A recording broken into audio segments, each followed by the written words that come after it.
大家好，欢迎回到来小马识途，不是老马糊涂的节目啊！大家看了标题进来，一定很想知道，到底新加坡总理李显龙的夫人何晶道歉了没有，对不对？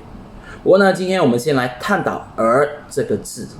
语言 language 在每个国家都一样，但是却有着不同的语言文化 language culture。也就是说，有时候有一些差异，并不能以自己的思考模式来辨别，甚至是解读他国的语言。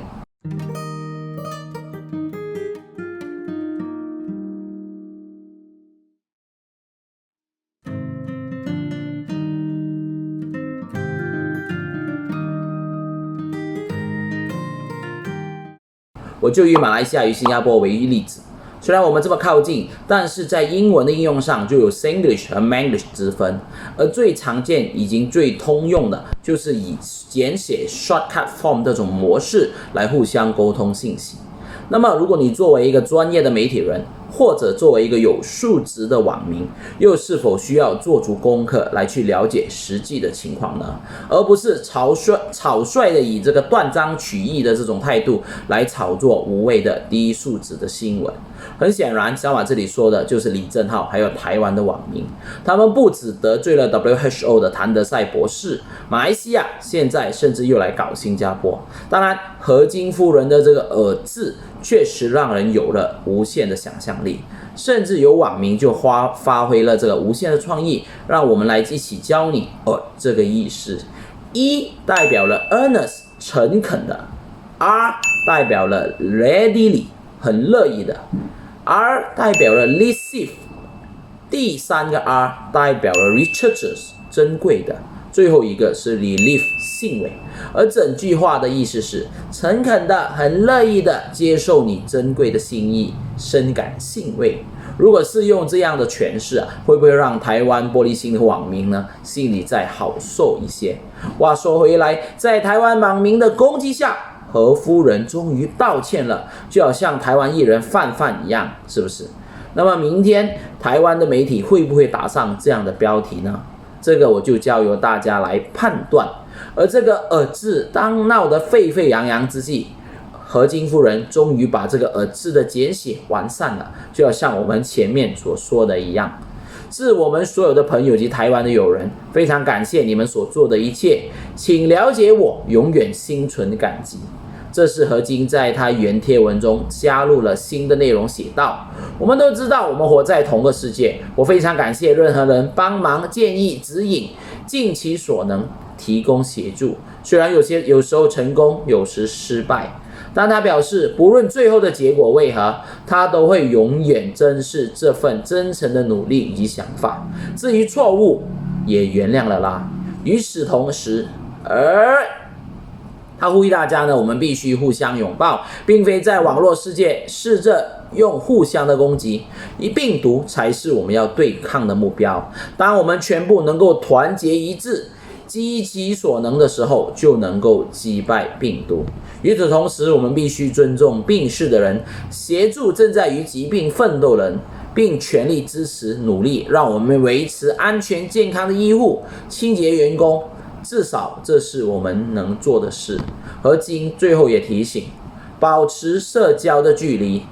省下口水，注意安全。所以在何晶夫人更新过后，台湾的发言人欧江安也强调，台湾与新加坡的关系长远并且深厚，呼吁台湾的朋友必须要珍惜得来不易的情谊。所以在这里呢，小马要给大家一个良心的提醒如果台湾朋友你们想跟世界交朋友的话，就必须要看清，交朋友看的是长远的共同价值，而不是短暂的情绪的言论。如果你们再这样无限扩张你们的情绪，很快你们就会发现到哪里都只会是敌人。再来，小马也要补充，何晶既是淡马锡执行的董事，而淡马锡也是新科工程 STEG 的最大的股东。当初新科工程有2条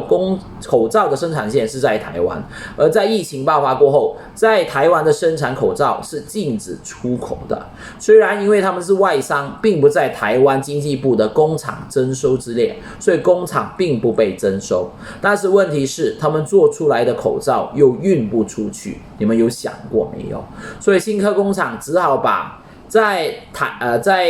台湾的机器运回新加坡，再如此折腾下来呢，这2条生产线都延误接近1个月的时间。而何清作为新科工程的董事，他不爽是可以理解的，毕竟你们禁止口罩出口，搞得新加坡要把产线搬回去新加坡，一来一回耗损的时间早就可以做出超越台湾捐赠的量，所以小马认为何清的抱怨合乎情理，加上他只是在个人的脸书上分享自己的看法，他错了吗？然后就遭遇到许多台湾的网友这样出征去了何清的脸书，用这个洗版嘲讽的方式。所以我们可以看到呢，这些台湾的网友也太得功了。照这样的情况，你们也还想否认没有去攻击 WHO 的谭德赛吗？小马认为，如果以民进党为首的台湾政府再不管控好他们引以为豪的滥用版民主自由，终究会为自己带来恶果。而以上呢，就是小马的看法，然后我也知道 VS 对这件事情也有自己的看法，让我们一起听。欢迎大家在听了我们2个人的分析过后，再给这件事情提出评价。路遥知马力，日久见人心，我们下期见，拜拜。因为一个“字啊，名嘴穷追讨伐，我想说够了，真的够了。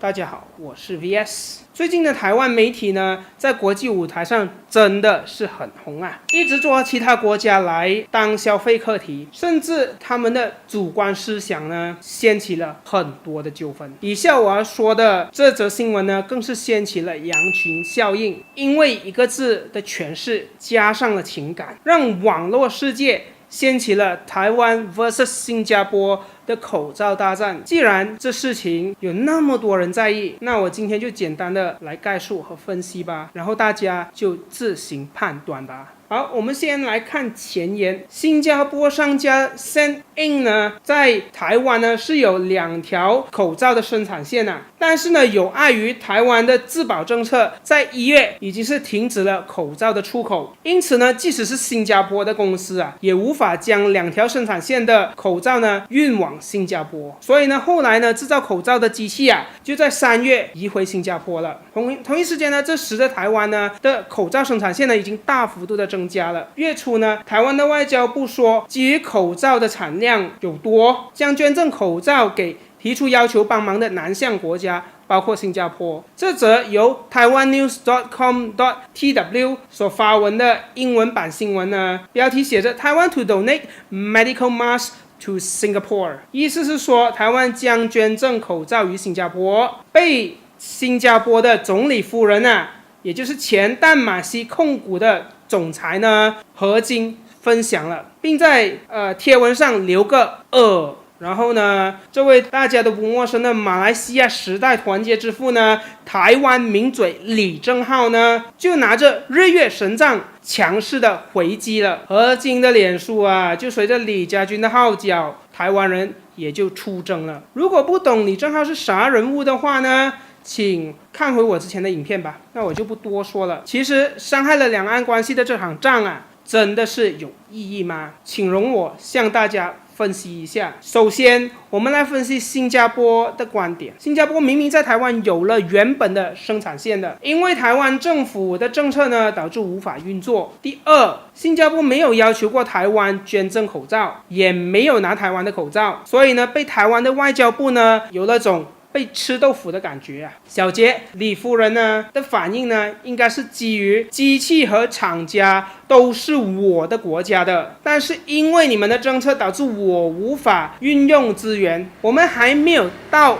要求助的阶段。逻辑来说，新加坡的国库充足，他或许觉得现阶段没有要求救的必要吧，只需要生产线而已。所以就这样，他的呢就这样出现了，也没有带羞辱或者是藐视的成分，只是呢被人所利用了。好，经大势一吵之后呢，台湾民众也怒了。我认为台湾这里的出发点呢，可能是台湾政府没有征用新加坡的口罩制造机，机器已经在3月还给你了，如果不要台湾的口罩就说一声好吗？怎么这样的善意被回拒还被了呢？台湾民众就认为你的是把我们的善意给藐视吗？当然这其中也有很复杂的脉络，包括台湾的国际地位啊，新加坡的土地和原料的问题，中文和英文的诠释问题，这些我都不说了。因为李大人利用了本位主义和国族主义的原理呢，就这样成功的点燃了双方的战火。这样的状况呢，台湾的外交部李正浩、何金等各自的角色呢，发言的方式都应该是被检讨的，因为无心之失呢，就这样伤害了两地的民众。而新加坡就会说何金爱玩脸书，那台湾人就会说李正浩嘛，不意外，玩出争议也不是第一次了。台湾的防疫优越感呢，也是一个问题，这已经被别的国家的人呢都无止紧握了，进而影响了台湾的国际形象。但可以说啊，在提供口罩这一方面呢，台湾这举动是善意的。不过他们的外交部有先做出评估吗？不然情况就好像你捐了衣服给一名富翁，先不要说他领不领情，但有这个必要吗？而何金在这一块呢，他应该检讨自己，他应该时刻提醒自己要谨慎发言，他应该向李显龙学习如何用适当的外交语言回应，以免再度被别人利用来炒作了。今天谈的这起事件上，你有没有被提醒呢？网络世界看得见和看不见的人都很多，真的要谨慎发言，特别是在政治和社会名人这一方面呢。如果要像何金那样发言的话呢，请不要用官方的账号，而平时与别人相处的时候呢，所说的话也应该要谨慎，因为不管你是有心还是无意的，别人都会有另一番的诠释。多点换位思考，这世界会更美好。